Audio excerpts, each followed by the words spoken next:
We have fought too hard for women to be told to get out of the kitchen. We are now on our way to the Oval Office. We won't go back.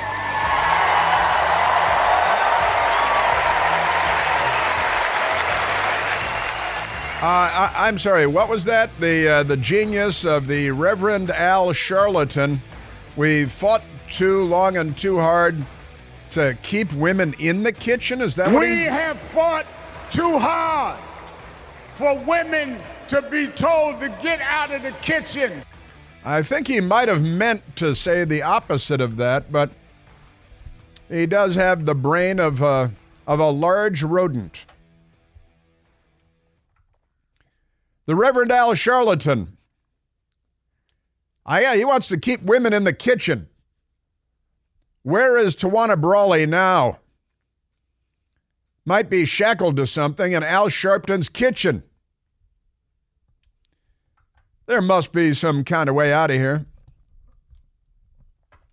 That's our media. And he's a member of the clergy. I think he's been a member of the clergy since he was 11 years old. Got to keep women in the kitchen. He was on stage at the Democratic National Convention. They invited the Reverend Al Sharpton, who went up there and said things like that. Only one of the gems from the Reverend Al at the DNC. I don't like the fact that DNC stands for Democratic National Committee, and you're the chair of the DNC, which is separate and aside from the DNC, which is the Democratic National Convention. You guys have brains that are dysfunctional. Your brains are broken. It's not just Joe Biden anymore. It's all y'all. The women are being told to get out of the kitchen.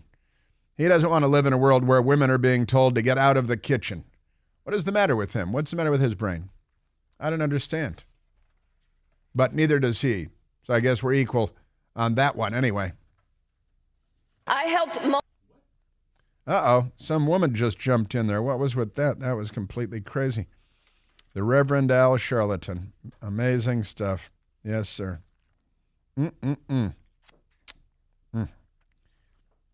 Everything in there. They bring in the black guy to talk about black things, and then it's the women thing. You think he's good on women's issues? I just don't think he is. We have fought too hard for women to be told to get out of the kitchen. We are now on our way to the Oval Office. Yeah. Is there a kitchen in the Oval Office? Because I'm a little confused by that. These guys, these people. Can you say these people, or is it better when you say those people? So President Trump, once again, the target of yet another assassin, another would-be assassin, this time in Arizona.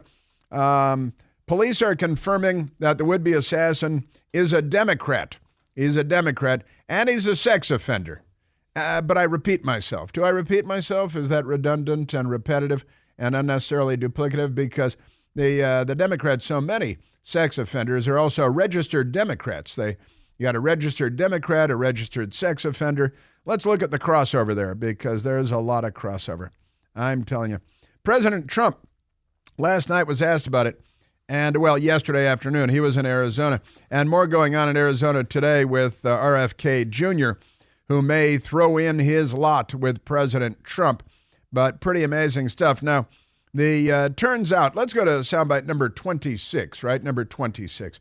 And President Trump at the border yesterday, you can see the border wall behind him, keeping illegal alien gang members, rapists, and murderers out of the United States so they don't rape and murder more. The Democrats want more rape and more murder. It's like, it's like Blazing Saddles. I've been saying for years now, they take Mel Brooks comedies and Monty Python comedies, and they turn it into our modern day reality. The Democrats want open borders with Venezuelan gang members marauding through the streets and raping and murdering. Why? Qualifications. Rape, murder, arson, and rape. You said rape twice. I like rape. You'll do. Charming. See, that's the Democrat Party today. They want more. You can tell they want more of this by way of their policies. Their policies lead to more of this. They are aware of this, yet they maintain the policies. Ipso facto, they want to see more of it. I assume they want to see more assassination attempts. I'll just say attempts on President Trump, having been shot once already by a 20-year-old Democrat. All right. And it is an amazing story. You've been hearing about it, that this 20-year-old had no social media presence whatsoever. He had no Instagram, no Facebook, no nothing about himself online or his politics or pictures posted of him. It's amazing how quickly the federal government can now scrub the internet of any evidence of the existence of a person, right? And so we've got crooks, who shot President Trump through the ear and murdered one man there and wounded two other people there. Notice how the news media pays no attention to that. They don't cover the family of the murdered man at a presidential campaign rally. They don't interview the people wounded by the would-be presidential assassin, a former president and presidential candidate. And the news media is just a one-day story. Like when a Bernie Sanders volunteer showed up on a baseball field in Alexandria, Virginia, shot and nearly killed Congressman Steve Scalise in a suicide attack. He was planning on murdering the whole baseball field full of Republican members of Congress, of the House and the Senate. And how many people? He shot 5 people that day. That James Hodgkinson did, a volunteer for the Bernie Sanders campaign, the Democrat socialist in the United States, the Democrat Party. And that was a one-day story. There were no satellite trucks in front of the hospital following and monitoring the recovery of Congressman Steve Scalise and the Republican leadership, shot by a would-be assassin in a suicide attack. The police had to gun him down while he's shooting back at the police with his Chinese-made combat-style assault rifle, and they're all fine with that. Just amazing stuff. But yesterday, it turns out there was yet another, and again, the police, not so long ago, quite recently, arrested a Pakistani man in New York City who had just come from Iran, and he had a plot to hire people in the United States to assassinate President Trump. So he's shot once in Pennsylvania at an outdoor rally by Crooks, the young Democrat with no social media presence at all. Remarkable stuff. And we can't know anything about him because we're more like communist China every day. And then a Pakistani national with ties to Iran charged in connection with a foiled assassination plot targeting President Trump. Okay, so we got that, shot once, then the Iranian, and then we learned yesterday, and there have been more as well, but yesterday we learned that another guy, there was a manhunt going on while President Trump was in Arizona, and there was a would-be assassin on the loose, and there was a manhunt underway. How did President Trump find out about the manhunt and his team and his Secret Service and everything else? Hey, there's another guy that wants to assassinate you, and he's on the loose. And President Trump was talking to a reporter from the Daily Mail, and the reporter from the Daily Mail said, hey, did you know that there's a manhunt underway and that somebody's trying to assassinate you here, and he's here in Arizona, a man with a criminal record with arrest warrants out for him, with he's like a registered sex offender, and that's in case there's any question whether he's a Democrat. Trump learns during press conference police are searching for a man who threatened to kill him, and that moment went kind of like this. Today there was a manhunt going on in this county. Somebody made death threats to you. Did you hear about that before coming? Thank you for telling me. Let's get out of here right now. But no, I haven't heard that, but I'm not that surprised. And the reason is because I want to do things that are very bad for the bad guys. Very bad for the bad guys. Former President Donald Trump learned while visiting the U.S.-Mexico border on Thursday that a manhunt was underway in Arizona, not in Maine, for a suspect who made death threats against him and was considered dangerous, as you might expect. Trump took questions from reporters, unlike Kamala Harris, after lengthy remarks, unlike Kamala Harris, and was asked at one point, there's a manhunt going on in this county, not just statewide, but in Maricopa County. And, it's Cochise County. Cochise County. And the man who has made death threats to you, did you hear about this before coming? What are your thoughts coming down here? Some people told me it's dangerous for you to be here, said the reporter. And President Trump, upon learning that there is yet another would-be assassin on the loose, with the reporter from the Daily Mail. Does that make you want to change the way you do events or anything? How do you respond to that? It makes me want to get away from this interview because you and I are standing out here. And I was told, do you think you could do it someplace else? But I have to do my job. It's a job. It's a dangerous job. But I have to do my job. This is so sad, and you've seen the whole thing today, and I hope you're going to report on it fairly. But this border is so dangerous.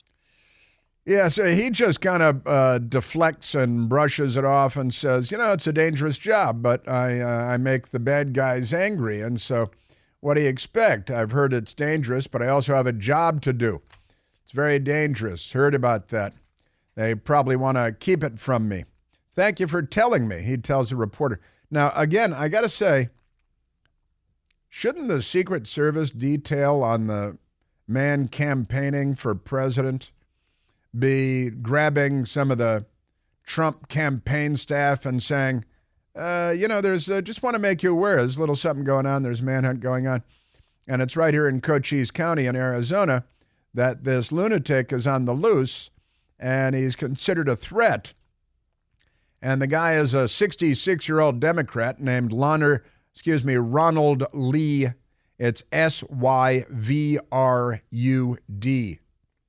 right? Syvrud, not the best name.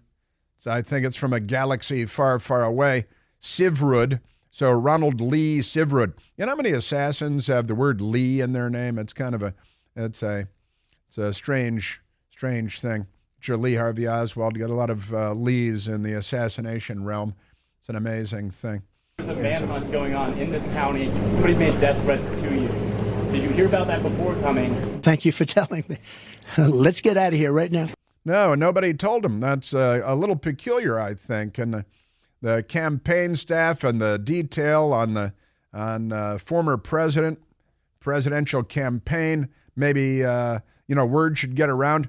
The sheriff's office said that Syvrud, which is not just a venereal disease anymore, had outstanding warrants from the state of Wisconsin for a DWI, a DUI, driving under the influence, failure to appear for a DUI from the Graham County, Arizona sheriff there for a hit and run, and felony failure to register as a sex offender, Fox News has reported during the ongoing manhunt.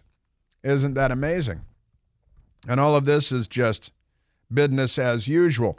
Speaking of illegal aliens and the danger that the open border presents to Americans everywhere, President Trump yesterday was with the mother of a woman that was murdered in Maryland, not a border state, and he was out at this event with the mother of Rachel Morin. And Rachel Morin, a mother of 5, you may recall, not that the news media makes a story out of it because they don't, but the mother of Rachel Morin was with President Trump. Her name is Patty Morin, and Patty Morin was with President Trump at the border yesterday talking about the dangers, because she speaks from personal experience, that open borders present. We're going to end up being a third world country if it continues this way. And I truly hope that you will just take my words to heart, because it's devastating to lose a child. This is a very, very important issue, and it's one that's either going to make or break our country. Yeah. Patty Morin, the mother of Rachel Morin, a mother of 5, brutally beaten, grabbed while out on a walking trail by an illegal alien scumbag criminal, waved into the country by Kamala Harris, the border czar, under the administration of brain-dead Joe Biden. And honestly, are we a country at all? At this point, we're aspiring to be a third world country because of the Democratic Party. Rachel Morin's mother explains, standing with Trump after her daughter's murdered her daughter and the mother of her 5 grandchildren. And the rest of the media completely ignored her and President Trump and the open border and the murder and the motherless children. But this is the Democrat Party's America. There's an election day coming up.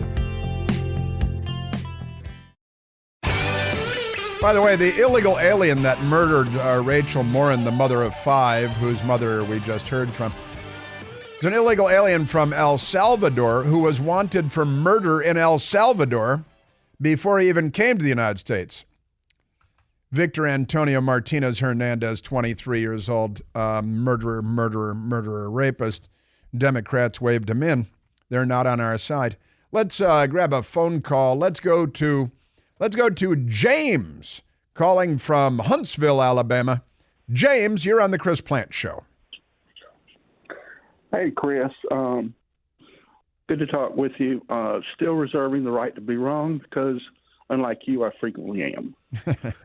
It seems like the Harris strategy is to flood the zone with more lies than can be refuted, even though there's plenty of history and digital evidence to refute them. That they just come so fast and furious. How do you bat them all away? Well, you're right. They have a long and storied history of flooding the zone and overwhelming not just the fact checkers, but overwhelming the sensibilities of the public. I mean, how are we supposed to take in all of this information and all of this BS and then turn around and fact check things like Trump will raise your taxes and I'm going to lower your taxes, to name just one Kamala lie from last night, right, James? Where there's no history of that. And she's on record as saying just the opposite. So, and it doesn't help that the media is just in lockstep with them. Cheerleaders like Jake Tapper and his buddy. So, yeah. Got to tell you, Monday, you went into a stream of consciousness that was just epic. It must have been 5 minutes of stuff just rolling right after the other. It's amazing, sir. You're very kind. I can't help it. It just happened.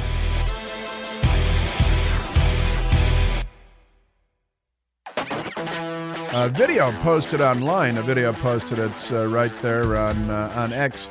And it's 2 young people on the floor of the Democratic National Convention in Chicago. And they're singing a little song. And I'd say, what would you say, Michael? They're 20 years old? Say 20. They could be 19. They could be 21. A young man and a young woman. And they're on the floor of the Democratic Convention. And if I'm going to play it for you, we're going to have to bleep. We're going to have to bleep it a little bit because they're singing. The young man is a gay young man.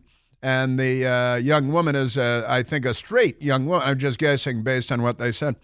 And they wrote and sang a little song about how they both got beep at the DNC. And they use a slang word for the male appendage.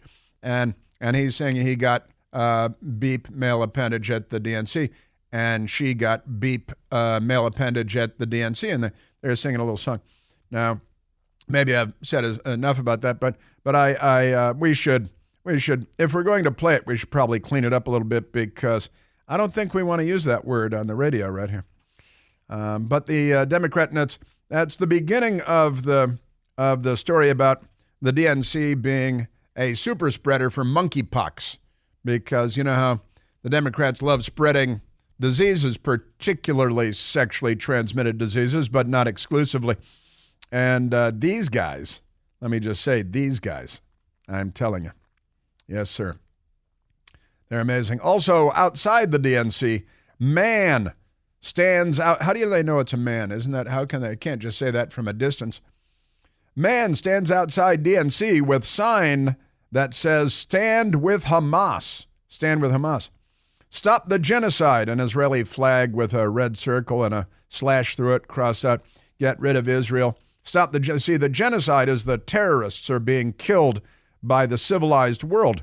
And the guy has a sign, a homemade, handmade sign, stand with Hamas. Not with the Palestinians, but with Hamas. And he's got a Palestinian headdress on, and he's, a 60-year-old white guy, a white liberal. He's not an Arab. He is a leftist, and he's standing outside the DNC. Stand with Hamas because they love, the murderers and the terrorists and the killers and all that stuff. That's who they love. That's whose side they're on. They hate the Jews and Israel representing civilization, and they love the mass-murdering genocidal lunatics while they accuse civilization. I mean, honestly, it's like accusing Britain of genocide when they're bombing Germany during World War II. Stop the genocide of the German people. And it's like, well, wait a minute, it doesn't make any sense. You see, the Germans are committing the genocide against the Jews. The British are bombing them, trying to stop them, trying to stop the actual genocidal army. And that the Germans at that time, now it's Hamas and the Palestinians. And the Democrat Party, they're with Nazi Germany, right, of today, and that is Hamas and so on. So that's the thing about the Democrat Party. They're not on the side of civilization anymore. They've given up on that. So why are you out here today? Why am I here? Yeah. To say stop the genocide. Yeah. This is genocide now. Stop the genocide. White guy. Kamala Harris has been doing this stuff with Joe Biden. Stand with Hamas. Almost 11 months. Watching this genocide and not doing a damn thing about it. Watching the genocide and not doing a damn thing about it. And his sign says, stand with Hamas, stop the genocide. Which makes a lot of sense, doesn't it? Again, it's like condemning Great Britain for bombing Germany during the genocide of the Jewish people in an effort to stop Germany from doing all the things there. It's not all they were doing. They invaded everybody and every place, and the hobnailed boot of the state was on everyone's neck. And the bad guys were the Germans. The good guys were the British, even though the British were bombing Germans. See? Now, Israel is like Great Britain in this scenario, historically speaking. Quite remarkable. Stand with Hamas. Now, the interviewer didn't say, but your sign says stand with Hamas, because we've lost the art of the follow-up question. And no one apparently knows how to interview anymore. Posted by DC Shorts. Good job, DC Shorts, except you didn't finish the job. You got to ask all the right questions. Know what I'm talking about? See what I'm saying? See what I'm saying? See what I'm saying? And CNN has a story today about the Secret Service taking a beating out there. CNN, so you can't believe it. You got to take it with a salt lick. Not a grain of salt, but a big block of salt you put out in your yard for deer, Forgotten radios and missed warnings, They do love their colons.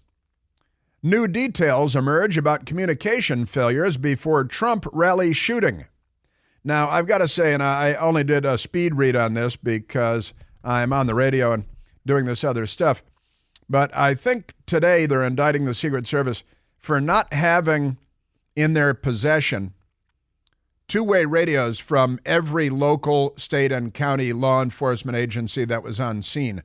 Now, I guess every Secret Service agent, where they have the two-way radios, I'm putting my hand on my belt. You have your two-way radios for the Secret Service with your earpiece and then the microphone coming down your sleeve, typically, right? If you're a tactical unit, you might have a headset on, or with a tactical unit, might have a headset on. But you're talking to the Secret Service, right?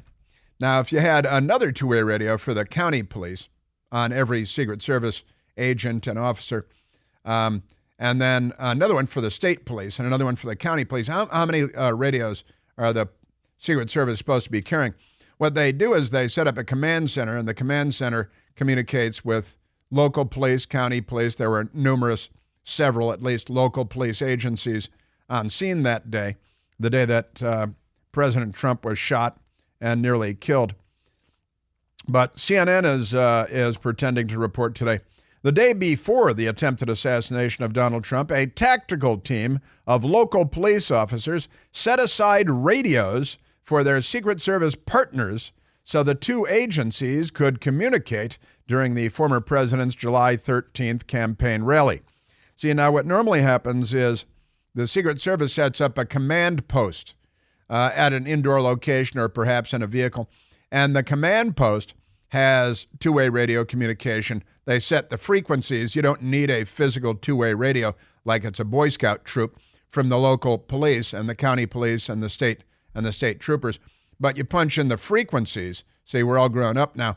And in the command post, the command post staff can communicate with the Secret Service on the president's body detail, on the tactical details, and also communicate with the local police, the county police, and the state police. But it's not like every Secret Service member on the scene has 8 different walkie-talkies with them, 8 different handheld radios. That's not how that works, because then the story on CNN would be, well, of course the Secret Service couldn't keep up. They had 8 different two-way radios. And when the state police were saying there's a guy on the roof, the county police were talking in their other ear. So, they don't know what they're talking about as usual at CNN, sadly. So that's what they're saying. But those radios were never picked up. Again, really? You guys, are you familiar with radio frequencies and how radio frequencies work? The next day, 3 minutes before shots were fired toward Trump, local police, there were multiple local police agencies there, radioed that a man was on a nearby roof. Okay, and the local police were supposed to be covering that roof and that building, but let's set that aside for the moment. That warning never made it to the Secret Service, whose snipers, they're called counter snipers, didn't know the would-be assassin was on the roof until shots rang out. There was a local police sniper in the very building where the gunman was on the roof. But never mind that. This is the old, a little learning is a dangerous thing. Drink deep or taste not the Pierian well. For shallow draughts there intoxicate the brain, and drinking largely sobers us again. That means they need to know a lot more than they currently do before they go spouting off. So remarkable stuff. Standing over the gunman's dead body minutes later, a local police officer who responded to the initial warning expressed frustration that his own radio calls about a man on the roof seemed to go unheeded by the other officers. Yeah, the other officers were the local police who had that building covered because they were inside the building. And they did have a sniper, member of a SWAT team, in that building. And had he poked his head out the window in the blazing hot sun, he would have seen crooks on the roof. But again, a little learning is a dangerous thing. That's what I was beeping, calling you about, bro. Beeping on the top of the roof. The officer said, according to body camera footage. We're not. We on the same frequency, ? And again, command center, command post, the communication happens that way. You can't give every member of the Secret Service separate walkie-talkies because that would create anarchy. But CNN, a little learning, is a dangerous thing. Now, President Trump, let's move back to President Trump, because President Trump is in Arizona today. And there's stuff going on because Robert F. Kennedy, well, there's always stuff going on, but in this case, because Robert F. Kennedy Jr., who was trying to run for president as a Democrat and was squeezed out by the Democrat Party in order to save democracy.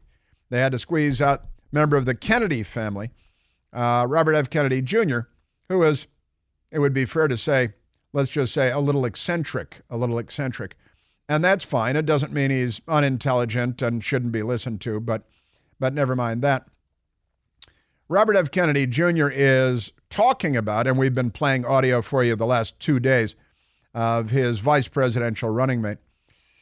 He is now talking about Robert F. Kennedy throwing in with President Trump and the Trump campaign, presumably in exchange for some kind of quid pro quo in a future Trump administration. I don't want to be cynical, but nevertheless. And Robert F. Kennedy Jr. is now in Arizona, and he's planning on giving a speech this afternoon, I think, long after we get off the air, later on 6 o'clock or 7 o'clock Eastern time in Arizona. Robert F. Kennedy Jr. is planning on having a press conference there in Arizona, right? And President Trump is also there. And now they're saying President Trump is saying that they may have a special guest at their event tonight. And so that's happening in Arizona today. And what is going to happen? What's going to happen there? It looks like Robert F. Kennedy Jr. is going to throw his support behind President Trump. That's what appears to be the case today. And I think that Robert F. Kennedy Jr. is asking for some kind of a position in a future Trump administration. Now, what does that mean to President Trump and the Trump election prospects on Election Day? All right? And I know we traded a number of things back and forth on this yesterday, but let's go to President Trump, because he was asked about this. He was asked about this yesterday, and he naturally responded, because that's what he does. He doesn't do what Kamala does and not say anything about anything. So let's go to President Trump. Soundbite number 29, President Trump, on the question of whether RFK Jr. is going to endorse him, his presidential candidacy, and whether he would welcome that endorsement from a lifetime Democrat who, after he was squeezed out and forced out, and the Democrats and the Biden people trying to have him stripped off of ballots on states across the country, and then RFK Jr. had to declare himself to be an independent running for president because the Democrats, in order to save democracy, are destroying democracy. Donald Trump yesterday. I've had a great relationship with him over the years. I respect him. He respects me. I have no idea if he's going to endorse me. I know he's got a news conference. We happen to be in the same state, but it's possible we will be meeting tomorrow and we'll be discussing it. Look, he was treated very unfairly by the Democrats. Yeah. He would have beaten Joe Biden in a Democrat primary. I have no doubt about it. And they made it absolutely impossible for him. They made it that you have to get 60, 70% of the vote just to get in. And you know what? President. In the end, the Democrats did the same thing to Joe Biden. They threw Joe Biden out of the party. Yeah, that's true. They drove RFK Jr. out because the Biden people didn't want him in. And then the Obama people didn't want Joe Biden as president of the United States. So in order to save democracy, they drove him out.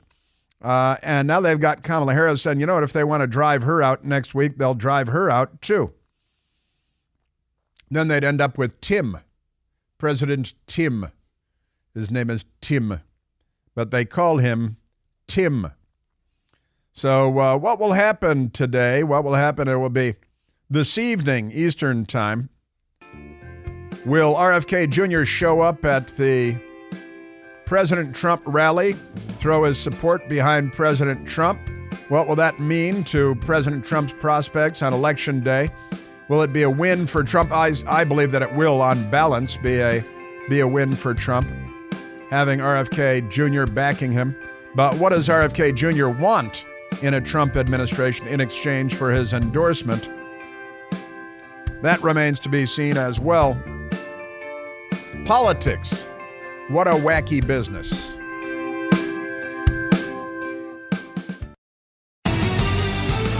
All right, so President Trump and RFK Jr. today in Arizona.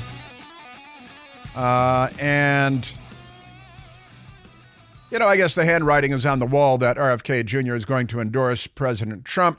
I think there's probably a little horse trading going on right now as we speak. The Washington Post is very upset about it.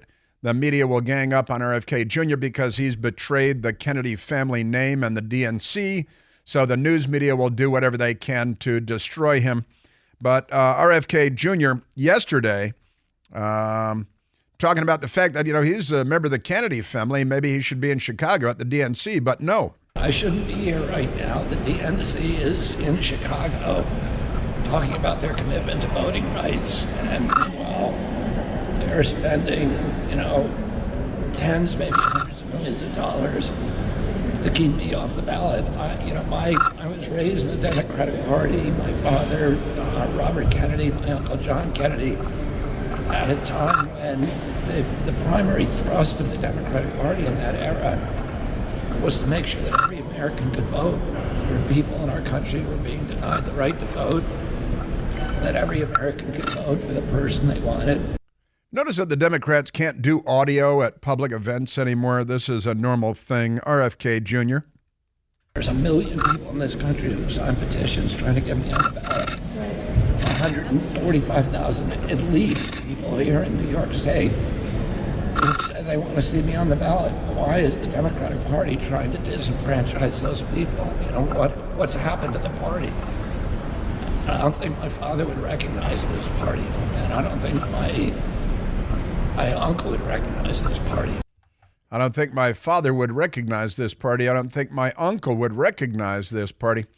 RFK Jr. withdraws from Arizona ballot as questions swirl around a possible alliance with Trump. So that's going on. Politics.